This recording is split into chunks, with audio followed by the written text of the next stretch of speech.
Happy holidays, everyone. Well, 2023 is quickly coming to an end, and it's time we look ahead into our crystal ball. Well, it's a snow globe. It does the same thing.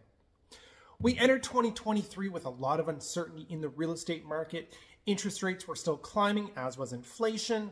We braced ourselves what we thought would be a challenging year in the real estate market, and guess what?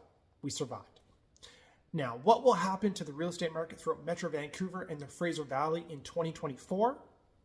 Let's take a look. Number one, opportunity. Most communities have transitioned from balance to buyer market conditions.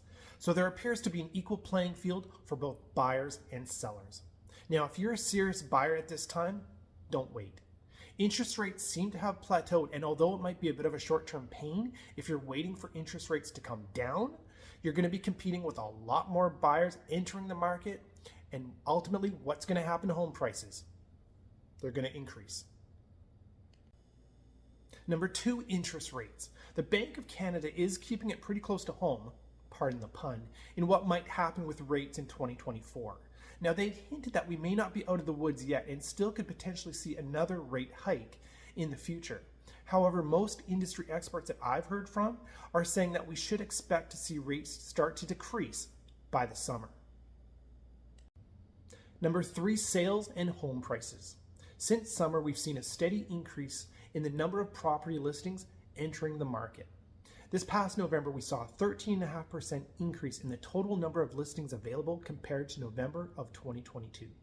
More listings give buyers more options. Home prices were up by almost 5% this past November compared to November of 2022. Now, current market conditions for home buyers are arguably the most favorable that we've seen throughout Metro Vancouver and the Fraser Valley in quite some time. I expect this trend to continue with more listings entering the market and home prices likely remaining stable throughout the year, but rising once rates start to decrease. Number four, government intervention.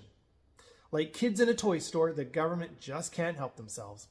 Rather than allow the real estate market to play out naturally, I highly expect them to be quite involved in the housing market and the real estate industry.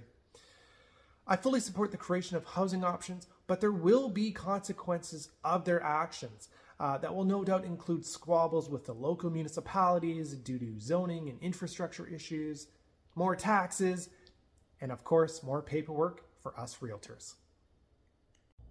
Number five, mortgage renewals. I think this is going to be a hot topic in 2024. Not only has rising interest rates halted the plans of many homebuyers, but it's also caused a lot of stress amongst homeowners who bought their home when rates were at all-time record lows, and now they have to renew at a much higher rate. Some homeowners are going to have to sit down and do a thorough review of their expenses and their budget. I highly suggest talking to a financial advisor to see what options you have available. Some homeowners will have to make a difficult decision and may be forced to make a move. Thank you so much for watching the video. What do you think will happen to the real estate market in 2024? Please leave a comment below. As always, for all the latest news and insights into the Metro Vancouver and Fraser Valley real estate market, follow me on Facebook, Instagram, Twitter, LinkedIn, and please subscribe to my YouTube channel. Happy holidays, everyone.